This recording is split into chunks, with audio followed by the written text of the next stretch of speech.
Hey everyone, I'm Patrick Jones and welcome to episode 67. That gives me anxiety. What a dramatic pause there, huh? I had a good week last week. Jamie was traveling for work, and I'm so glad. I mean, for obvious reasons, right? I love her. But also, there's just like, I just revert back to a Neanderthal when she's not here. Like, I don't raise the blinds. They're just going to come back to. But it's so much nicer to have sunlight. It just doesn't occur to me until it's like the afternoon, and it's like, oh man, it's pretty dark in here.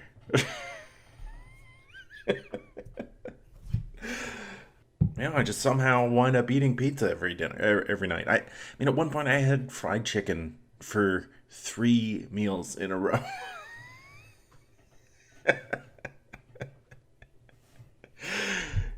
I just it It's like my brain just tightens up, just to be like hungry, fried chicken, and you move on, right?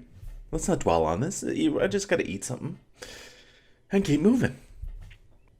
So yeah, these Jamie's business trips might take years off my life.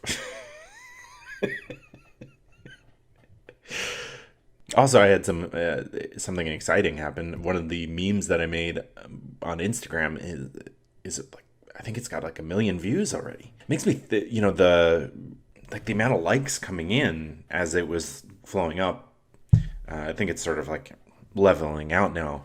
It just like bombards you. It makes me think like celebrities most likely can't ever open Instagram, right? Well, they just get on their post and move along.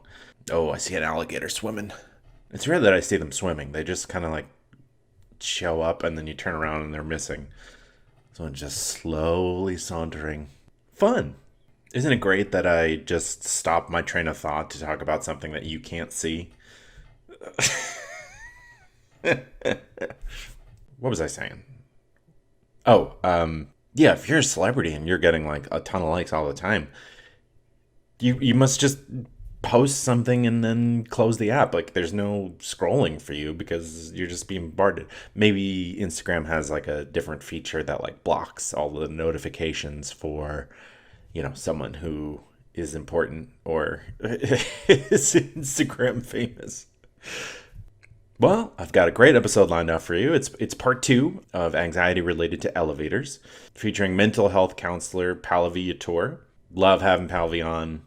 This might be her 5th episode. I mean, I would do a show with just Pallavi, co-hosts. I also have my friend Alissa on, who is so open and honest about this, like, really significant fear in her life. I mean, she has to face her fears and sort of white knuckle it every day. And so I appreciate her communicating that because I think it's, certainly helpful for her, but also other people that have elevator fears or, we're all afraid of something and we don't want to be that afraid, right? So, trying to work through it. But before we get to the interviews, I just want to remind you if you're liking the show, please remember to rate and review it. 5 stars, leave a little, what a podcast, right? See, I just wrote it there. What a podcast. Post.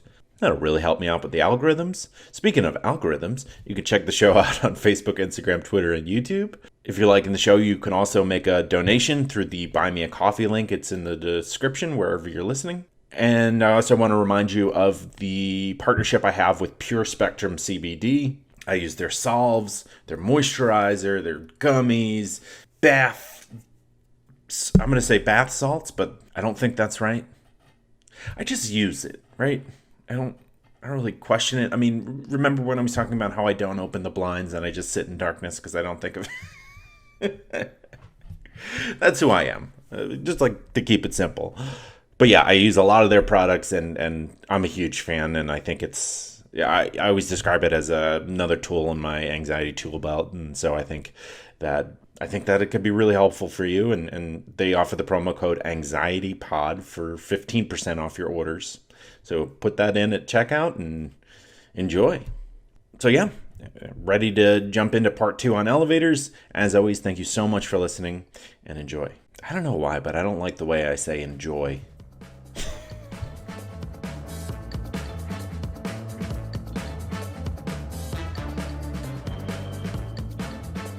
Joining me again on the podcast, I have Alissa Salvatore, who's a actress, wedding singer, host. You name it, she does it. Alissa, how are you doing? I really do, and I promise I'm not like a jack of all trades, master of none. I just really love doing all this stuff. So, And you're a yeah. master at all of them.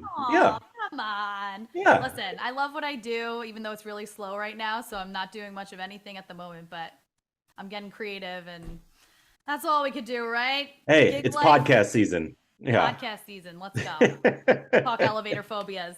Yeah, absolutely. So, I'm curious. You've had a little bit of what Pallavi had to say. I'm curious, just your initial take as we jump back in here. Yes. You've been listening to clips from Yeah. a therapist.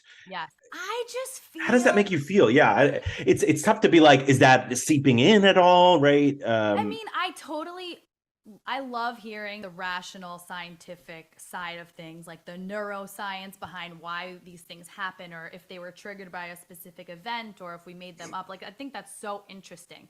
And I feel like that's the real life out here. But I'm in like my little bubble where I'm like, it's going to be my journey when my brain decides that like I'm safe and okay and don't have the fight or flight feeling when I hit an elevator. Like, I don't know when I'll be okay to do that. Even if I Mhm. have all the information, this is such a strong thing that I've had for so long, and it's been part of my identity for so long, that which is really interesting. And it's a thing that my like followers on Instagram know about me, because every time I got to do an audition or voiceover, they'll find me in the stairwells if I can, and I will walk up to the 21st floor. So Really? even in my mid 30s with all the science and information, I still have my quirks and ticks that make me go, no, no, no, you know what? I'm just gonna like ask a security guard or like do something or make myself look weird, and oh god, it's just awkward all around. Yeah. I mean, the one word in when you define phobia is the irrational fear, right? Like you're a rational human Yeah, being who has the information that elevators are safe, and yet you still have this fear. So yeah, you certainly can't beat yourself up for that. yeah. I actually, I don't know if we'll get into this, but she mentioned something claustrophobia versus, oh, I forget the other one. Oh, Clay Claustrophobia? yes, that's yeah, it was You a want tough one. could we get into that yet, or I don't want to like I don't want to Yeah, scare well, you. actually, let's just jump right into that clip. Okay. Can we talk? I know you've got a lot on your plate. You've got work, you've got friends, you've got family, pets, you've got the people that you make small talk with at the coffee shop or gym. You've got that bird that you see when you wake up every morning outside your window that you've projected things onto. Look at that bird. Doesn't even love its family, it's always by itself. You do that. Everyone does that. Point is, you've got a lot on your plate. Well, that's why there's Instacart, to take a little bit off your plate. Using Instacart, you search for all your favorite foods and things that you need from the grocery store, all online, all while you're looking at that bird, wondering why it hasn't called its mom. And they deliver it to you. They go to the store and do the shopping for you. And they can deliver it in as fast as an hour. And you can sign up by clicking the link in the description, wherever you're listening or watching. And that's a great way of supporting the show. So it's a great way of supporting this show.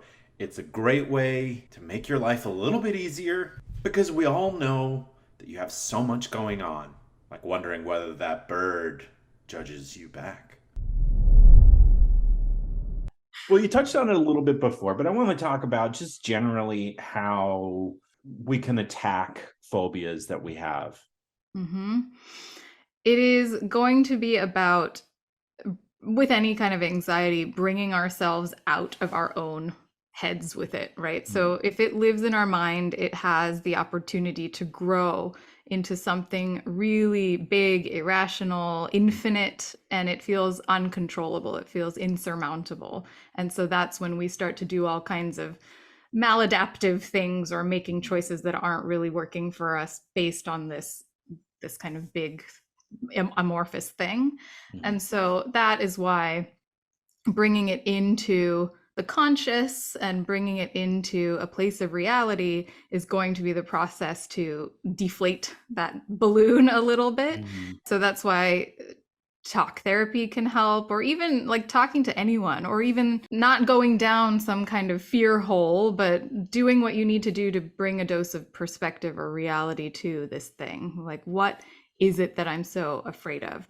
I'm afraid of being trapped in an elevator. Okay, what if I were trapped in an elevator? Do I trust myself to be able to deal with whatever that condition is? You know, do I feel like I have the wherewithal? And if I don't, how can I really reconnect to my inner confidence and my sense of resilience?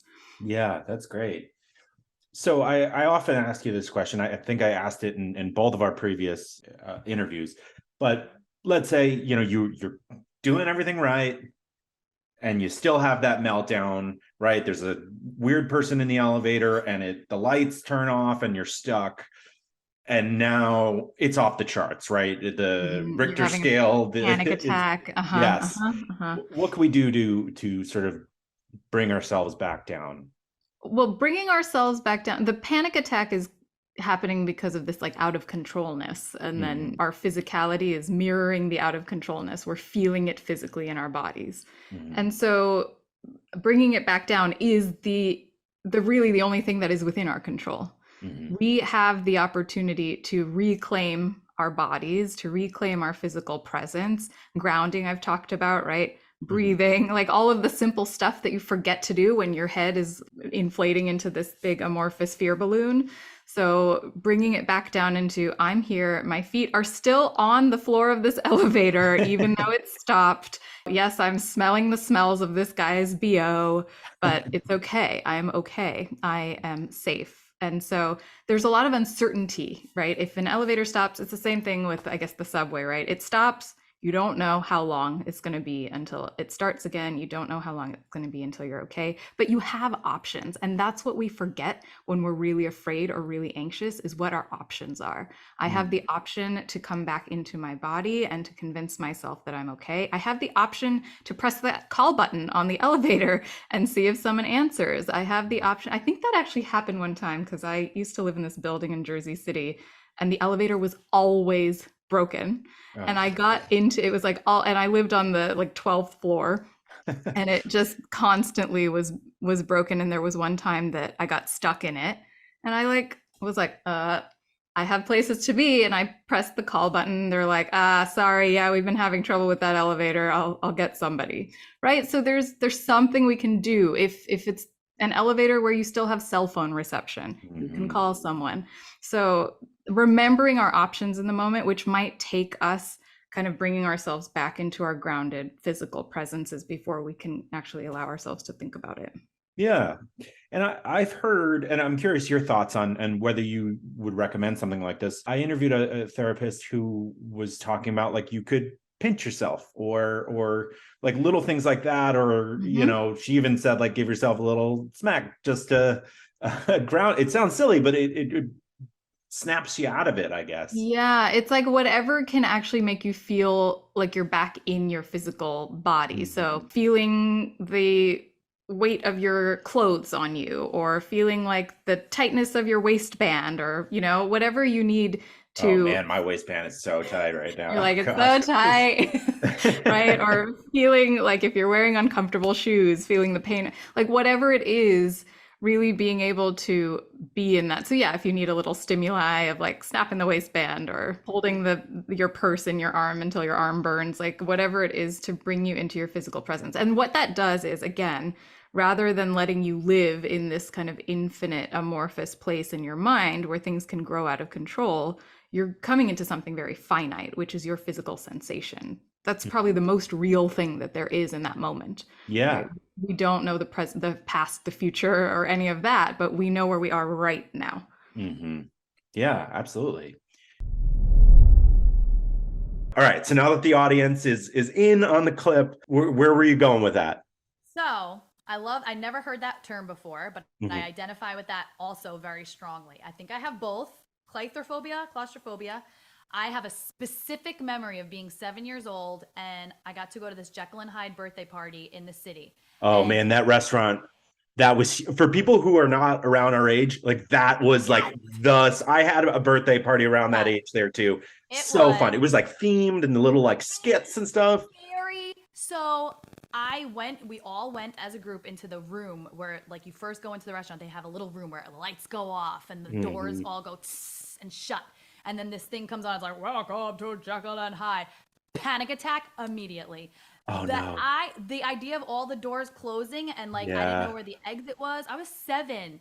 And I had to panic to one of the moms and be like, I'm scared. I don't want to be in this room. They had to turn the lights on and open the trap door, and I ruined it for everybody. Everyone was like, Oh no. "Aw." And then Yeah. everyone's like picking on you. Everyone was like, "Gone." Like the birthday boy was like, "Come on." And I was like, oh, damn it. Even at 7, like I'm annoying people with my phobias, but that's a very clear memory I have of being trapped. And also claustrophobic of like, we were packed like sardines. And it's crazy because I don't think I'd ever gotten trapped in an elevator up until that point. It was like just this part of me that I discovered. I was like, well, I guess I'm that kind of person that can't be in these situations like normal kids. Everyone's like, yay. Yeah. This is fun and scary. Let me get some mozzarella sticks, right? Just I was like, get me out of here. Get me out of here. Ruin it for everybody. So wait, like, have you ever been on like the Tower of Terror? Or I'm trying to think of other elevator rides. Same. Yep. Just one of these. God, is it over yet? Yeah. Oh, God. Someone hold me close and just pretend that I'm not in this space. Yeah. Yeah. Oh man. So here Pallavi talked about a part that I'm excited to ask you about because it feels like it pertains directly to what you've been describing. And the question I asked her was, what if you're having a meltdown, right? You're in an elevator and the worst is happening. And her advice was try to bring yourself back to your body. I'm curious your thoughts on some of the solutions she was suggesting. Yeah, I really think that that's where the idea of meditation, connecting with that, like it's all kind of this one thing. When I took a meditation course, it was because we're in a really stressful industry of this like performance and entertainment industry, and I really wanted to get clearer and more focused and less stressed and really like streamline myself. And I remember after I was like really consistently doing it because I paid $1,000 and I was like, I'm going to commit to this. I would walk into elevators and be okay. And then as soon as I stopped doing it, it like came back in like a huge wave. So I know that the idea of like having this safe space within yourself, you have the power to control your mind. Our mind is so powerful that it could pull us out or push us in. It has that really strong effect on us. So knowing that you have that is really great, but how do you access that when you're in that feeling? I don't know. Like, I don't know how I would do that, because once your mind is doing this, but you're trying to do this, who's going to win? Who's going to win? Knowing that that's there is good to know, but will I be able to access that in the state of panic? Will I be able to get there? So I had an experience recently. I had to go out to Utah for work, and I decided to go a couple days early and drive down from Salt Lake City to Moab, which for anyone who doesn't know is like there's a bunch of national parks there. It's just like a town with like a brewery, yada yada yada. That's a jumping off point. And I got there at 1 a.m. in the morning Mountain, which for me felt like 4 in the morning. And there was a note taped on the lobby of the hotel that I booked that said, we don't allow anyone to check in after 11. So I was without a hotel, right? So meltdown, right? I am that's scary. Terrified. Yeah. I'm like, where am I going to sleep? I'm so far away. I'm exhausted. I'm cranky. I'm hungry. Like all the things. All the things. Oh, just pile it on top. But then I remembered an interview that I did with a woman about airport anxiety, and she described taking you out of your meltdown panic and putting yourself back in your body. And the suggestion she made was to pinch yourself. And I literally was in a parking lot in Moab, Utah, pinching myself. And it helped me just like, okay, here's the problem. It did work? It worked. Yeah. Wow. I was like, okay, at worst, I could sleep in this car. It would be awful, but I can check in the morning and take a nap, right? And then from there, I was like, let me call around the area. And I ended up finding it was really expensive for a hotel that I was in for 6.5 hours, just sleep and then, get out. But I had a bed with a roof, right? And I wasn't just like panicking in a parking lot, which was it wasn't going to help me at all. Yep. So that's really good to know though. Yeah. Yeah, pinching just myself. pinch. It's just anything that shifts your brain from like the panic, like we're just shoveling coal on the panic Oh my fire. God, I can't imagine that. That's another just terrifying when you're just in an uncertain location. You've never been there. You don't know what's going on, and like the night is coming, and you're like, "Oh God, I could pull an all nighter and just like sit here and like stay awake and wait till the daylight comes, and it's not so scary." But you like were able to get yourself out of that and find a place. Oh man, thank Yeah. God. But Because yeah, pinching. there was a lot of like drunk people around too. So I was just Really? like, I don't really want to deal with that bullshit on Yeah. top of everything, right? It's just Yeah. like get me in a room. Yeah. And I'm sure that room was the best room you've ever seen in your life. You're like, I don't care how much it is. Like, this is a safe haven. I love you. Kissing the rug Yeah. and like the carpet. Yeah, Yeah. I know Seriously. that feeling. I know that Yeah. feeling. I don't know if this is also again, I have another story and I don't know where it fits. So I don't know if I should share it, but Share it. it's a subway story. So I'm from New York. I'm from the Bronx, like born and raised. Never afraid of subways. I'm on them forever. And then there's train traffic. I'm just like picking my nose and like not really, but like, it doesn't bother me. Cut to like 5 years ago. I'm on the train between Lexington and 86th and 59th Street. Mhm. And the train stops. You know, we're just like waiting. And then it's like 5 minutes, 10 minutes, and people are like starting to get restless. And then the announcement comes on. It literally sounds like this. Yeah. We're like, what are you saying? Finally, we hear that there's an unidentified package on the track and they have to wait till the bomb squad You got to comes be there to forever. come look at it. So Yeah. now everyone's panicking like we're gonna die. There's a Mm. bomb and we're stuck in the two walls. Like it's not the big open one where you could see like the station. It's wall Right. to wall. So Oh, everyone's panicking. It's been like 20 minutes, 30 minutes. People start getting out and scaling the side of the car, jumping out. I'm getting out of here, climbing on top. And I was just like, okay, this is where I'm gonna die, like a New York terrorist attack. And I mean, it has happened again. Like we have lived through this. It's not yeah. that far off for your brain to think that way. And ever since then, it eventually moved. We eventually had to like move backward, but it was probably an hour. And I had no cell service, nothing. So it was one of those situations where you just have nothing but your brain to just say, get a hold of yourself, and I really did. I was like, don't panic, don't panic. But everyone around me was freaking, it's a bomb, it's a bomb. And ever since then, every time there's train traffic, I get the same heart racing fight or flight every time. Even if it stops for like 30 seconds, I'm like, I feel that same PTSD come back. So now I added a Mhm. whole new level of like anxiety with small spaces and getting trapped. It's like the trapped situation where you Right. can't get out. Well, I'm sure you remember.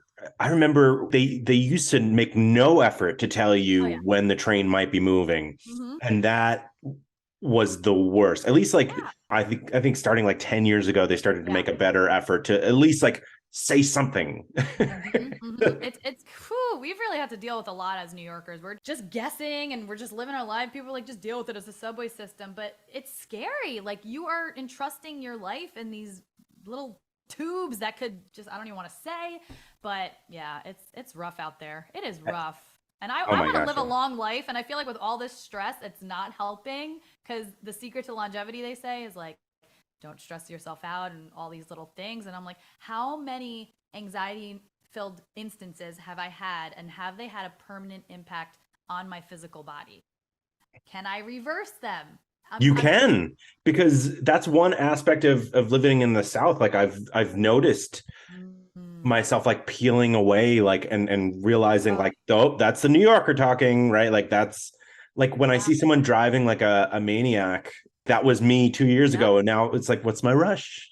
Gosh, Like that sounds so nice. I just it went to visit is someone and they live in a 55 and up retirement community in Florida. And I was nice. there for a week playing pickleball and swimming and doing the aerobics in the pool. My whole like your heart, and I kept saying I feel like my blood pressure just like went down so much. But New York is my home and it's where I'm from. I love to travel because I like to have like newness and a change of scenery, but these are like my roots. So I Hmm. know that I'm going to be in this like crazy cycle of like rushing and stress, and I really try to implement ways to slow myself down, be present in the moment, but it's not easy. You're It's not challenged easy at all. Yeah. all the time. Well, in New York, you do have to have your guard up. I mean, Yeah. it's for good reason, right? Oh Like, yeah. And then yeah. safety too. Like you're walking down the street, you're like that person is probably gonna like come at me, and like this person, you're always just like ready Scanning. to go. Yeah. You're always at that level. It's so true, especially now. The crime is like pretty rough. Crazy. Yeah. The other aspect of what Pallavi was saying in this clip that I thought was important is just like reminding yourself. Again, it's like not the easiest thing to do when you're completely panicked, but like reminding yourself that you do have options, right? You can press the button, you Yes. can make sure you have a snack with you, Yes. The stuff like snack that. thing is huge for me. Starving actress, that's like literally who I am and my brand. I don't walk around with snacks. And that's one of my fears is when I'm in an elevator that I'm going to like starve to death. I'm not joking. Like I have a panic. I have that I don't know if it's hypoglycemia or what. I have to eat like every 2 hours, like a very full meal, or else I start to like get crazy. Like I have to eat like those Snickers commercials. I'm like crazy. I'm mean. And then I have like food and I can like relax. And I feel like if I get trapped and not knowing when I'll be able to eat again is really big. So Yeah. that is actually really helpful to pack myself some nuts or some this or some that. That may take a level of anxiety away. Yeah. Oh man. Yeah. Just throw a kind bar. I'll Yeah. share a story when I first started dating Jamie, my now fiance. She has like something similar like that, and I would just like have a kind bar in my bag for Like an just animal. It's like, here, anticipating. quick.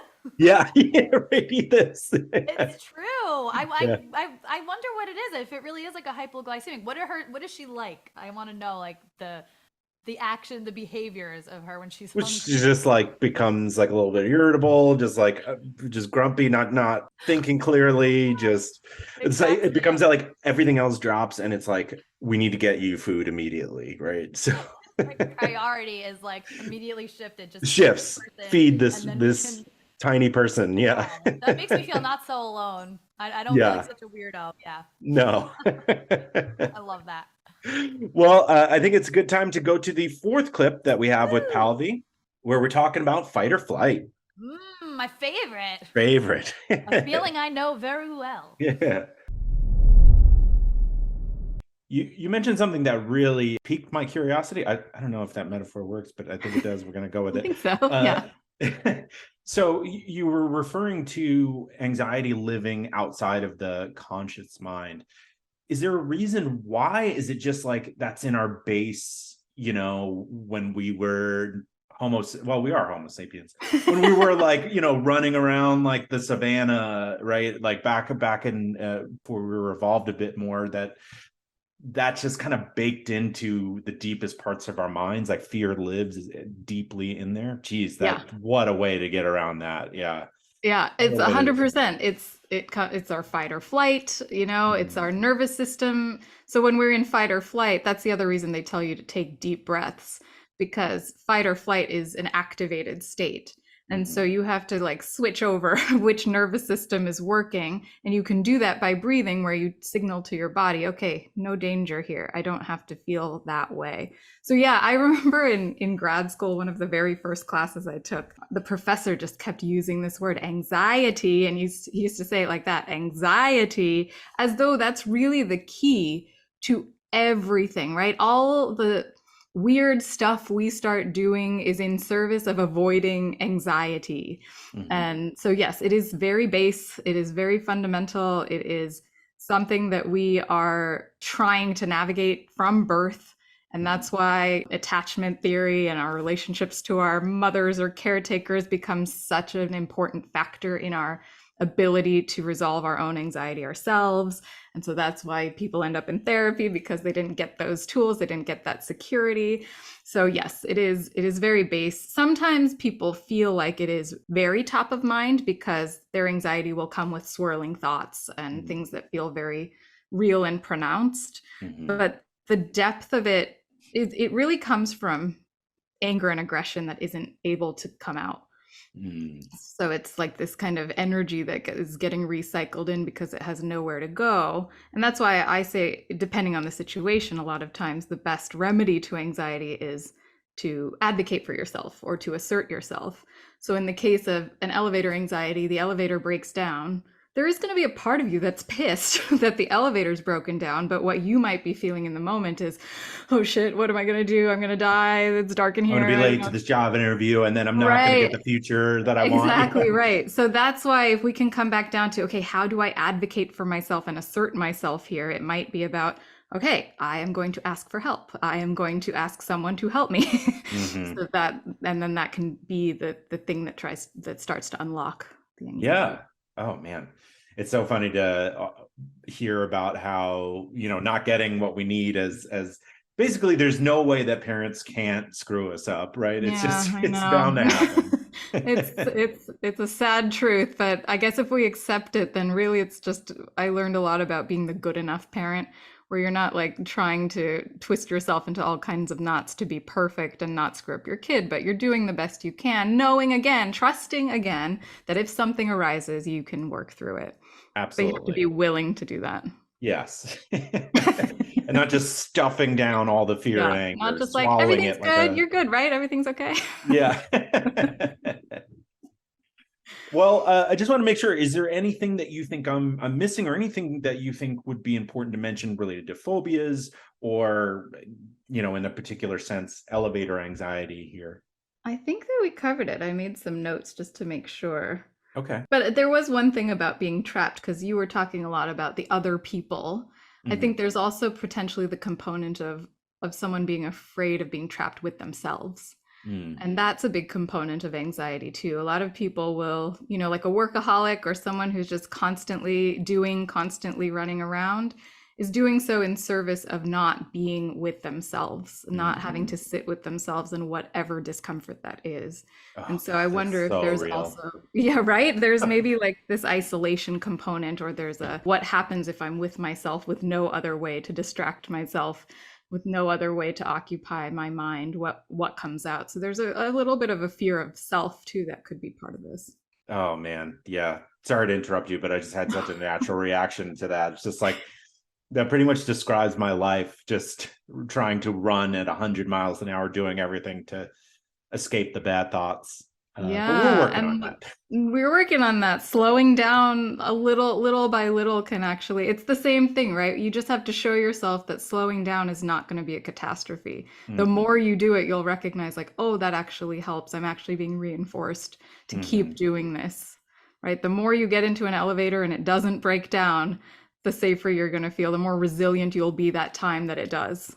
Absolutely. Yeah. Well, that's a wonderful reminder. Oh, I want to give you this opportunity to talk about you. Where can people find you on social media? If you want to talk about Koa, which I think you should, Yeah. all the things. Awesome. Yeah, find me on social media. I haven't been on Twitter so much because I don't know, Twitter's weird right now.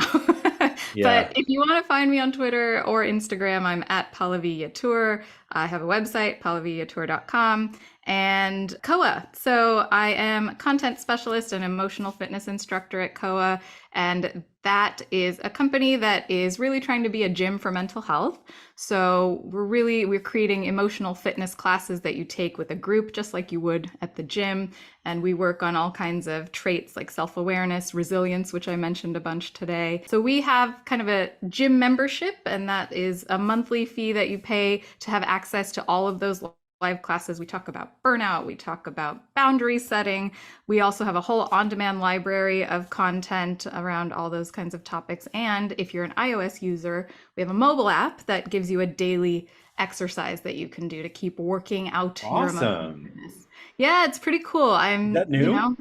It is new. Yeah, yeah, Oh, I yeah. haven't seen that. I got to download the app. Yeah, Yeah, that's awesome. download that. It's so new that they still aren't on Android, so don't worry, I am pestering them about that because I'm an Android user. But cool. Congratulations. I think that's such a great idea. Yeah, it's been really awesome. Actually, a lot of what I've been working on the past several months has been those exercises. So if you do them, I had a big hand in creating them. So thank Nice. you That's for awesome. participating. Yeah, that's great. Well, thank you Awesome. so much for coming on again, and I'm sure we'll have you back again soon. Yeah, I can't wait. Let's do it. Woo! Thank you. One of life's mysteries is that birthdays always find me unprepared, catch me unprepared. I don't go on Facebook as much, so I don't notice them as much. But I want to express my love and appreciation for friends and family. That wasn't part of the copy. I'm just saying it. Year after year, month after month. Even when I see it coming, I'm not ready. Am I a jerk? Yes and no. Why do things have to be so black and white for you? But I've got great news, friends. Introducing monthly card subscriptions from the Cardist Studio. Join the service that delivers the card and the stamp that you'll need to your door. No more errands. Who wants more errands? I don't know why, but I'm starting to think of errands as a kid's name. Errands, go back to bed. Okay, but here's how it works. You choose your categories, from birthdays and celebrations to love and encouragement, or select their full collections and have those thank you notes and just because cards at the ready. Those ones are always so nice. Like when you get a card for doing something and it's just like a small little heads up or token of appreciation, it genuinely makes you feel really good. And best of all, you would never get caught cardless again. Let me repeat, you'll never get caught cardless again. Try to say that a bunch of times in a row. You'll never get caught cardless again. Monthly card subscriptions from as little as $8 per month for the card and the stamp. Delivered to you. TheCardistStudio.com shop subscriptions. And you can use the promo code AnxietyPod for 15% off your originating order. So in this clip, one of the things that Pallavi talks about is the anxiety of being trapped with yourself. And this is something that I have realized about myself. So you're not alone if this is you, but being trapped with yourself can cause a lot of anxiety. And I know I do things at 100 miles an hour and try to have all these things going on and things I'm working on. Is that, so does this describe you as well? I think that's a huge thing of, I feel like, my mind races at such a high speed constantly because I'm always in the hustle mode of like, I have to create opportunities for myself or else I'm not going to get paid. I'm freelance. I have to look for jobs. And then if I don't have jobs at the moment, I have to look for survival jobs. And I don't sleep well because my brain is like going like this. So the feeling of being trapped where you are so still and you cannot move at the pace that your body is used to moving is really, really difficult. So you're physically in this place and then you're mentally in this place of being trapped. Oh yeah. Oh man, that freelance mentality it's so hard. It's so hard. Yeah. You have two jobs. The one job is finding jobs. Yep, exactly. And it never ends. It never ends. That's the worst part. There's no end goal there. I mean, every job eventually ends. The company runs out of money or they change their vision, blah, blah, blah. So you're back to ground zero every time. And it just never ends. And then like I said, when you're in between jobs, you're like, all right, how do I make money in a way that makes me feel good and doesn't like suck my soul dry? So not being able to move physically is, it's just terrible to me. Yeah. Whoa.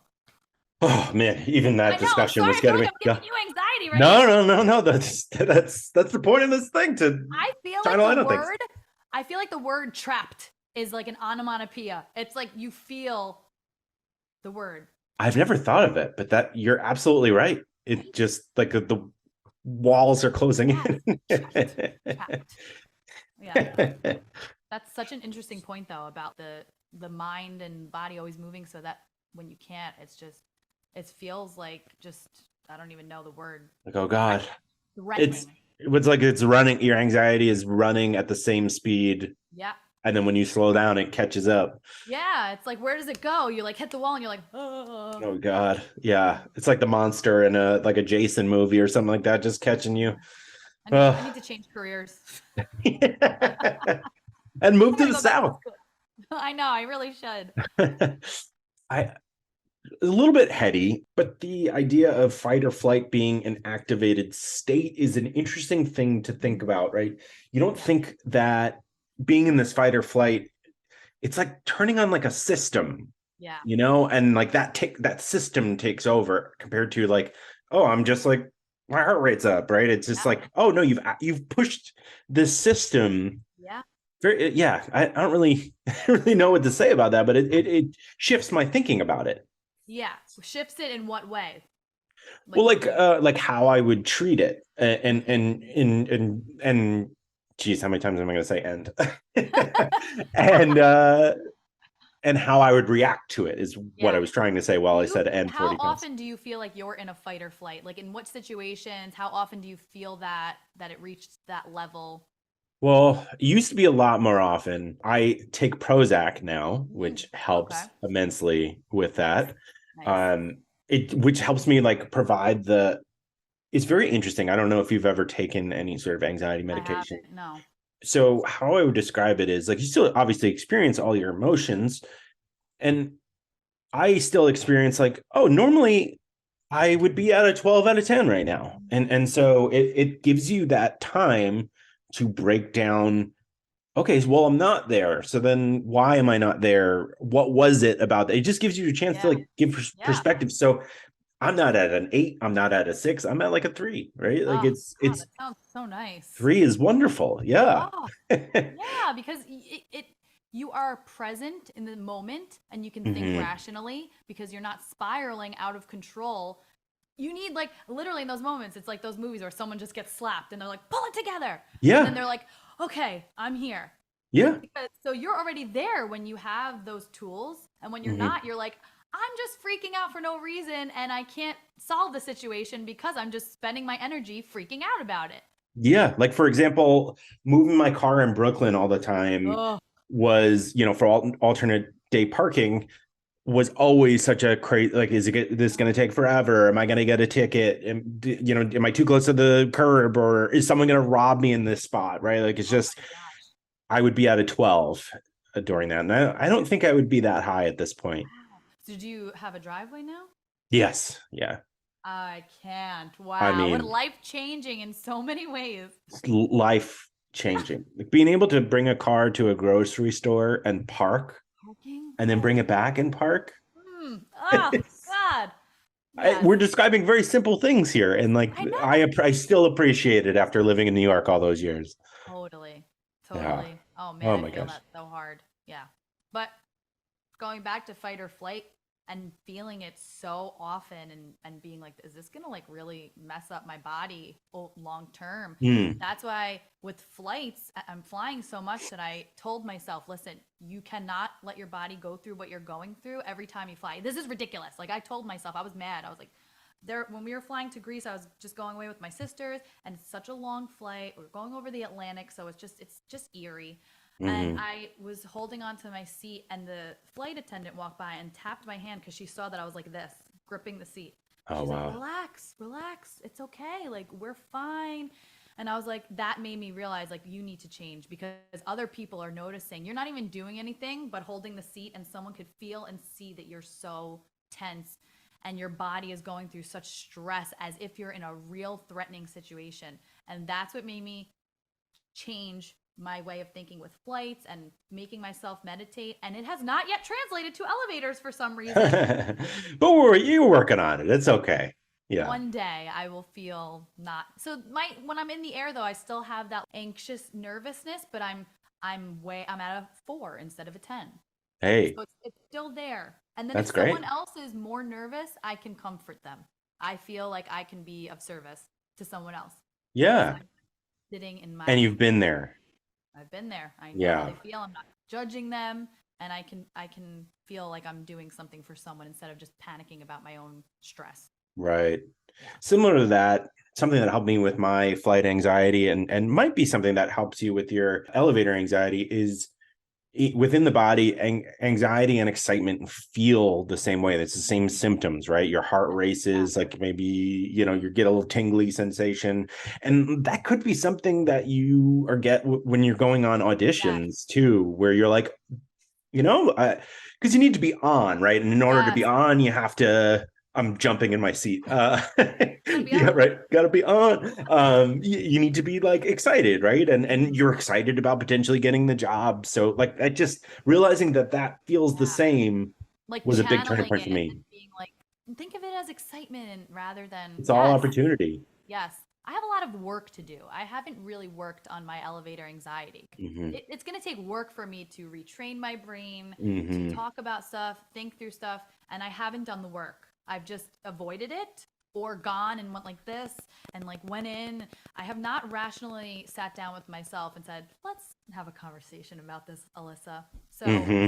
that that may be in the works, and this is helping me face all these crazy things I have. When I say them out loud, I feel like a little embarrassed, like, my God, I sound nutty, but Don't be embarrassed. It's nothing to be. Anyone listening to this podcast is listening because they have anxiety. So everyone's in the same boat. I know, and I feel like I just said like 50 times, so I'm gonna hate the way I sound saying that, but That's okay. I edit those out. great. So Yes. well, it's been so awesome hanging out with you for these 2 episodes. I hope that this does help you in some way going forward. And thank you for being so open and honest about your experience. Yes, this was honestly so fun. I feel like I faced some fears out loud that I'm gonna have to like internally work through. So this was like fun catching up with you, a therapy session. I'm gonna be like taking elevators like nobody's business. I'm excited.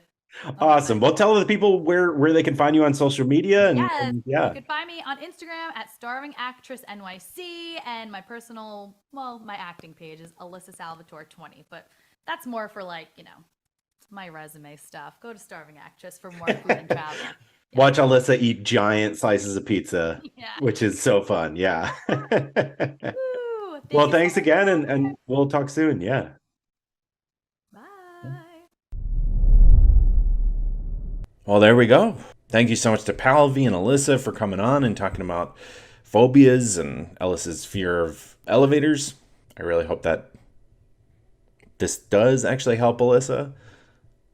Just sort of the exercise of coming on a podcast to talk about what scares you. Before I get to the weird thing causing me anxiety this week, I just want to remind you of the Buy Me a Coffee link in the description, just a way to make a donation to the show. A tip. Then there's Pure Spectrum CBD with the promo code AnxietyPod for 15% off. Put that in at checkout. Get yourself some deals and put another tool in your anxiety toolbox. If you want to sign up for Instacart to get delivery for your groceries, you can do that through the link in the description. And the Cardist Studio also offers the promo code AnxietyPod for 15% off your initial order. I always mess up saying initial when I'm doing this read, like I have it written out. I'm just remembering. So yeah, support the sponsors, and that helps support the show and helps me keep making these. Okay, so the weird thing causing me anxiety this week, and will likely be, it'll come up from time to time, but I'll try not to just say it every week.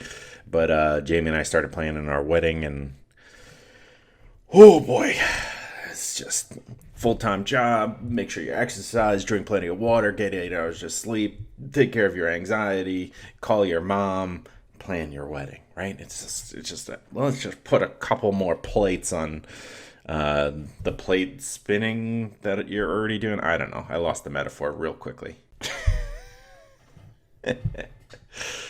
But yeah, I just got to keep my thought process on how awesome and fun like the actual day will be, and just sort of take on what I need to take on, and find moments where I can breathe, because it's going to be stressful and expensive.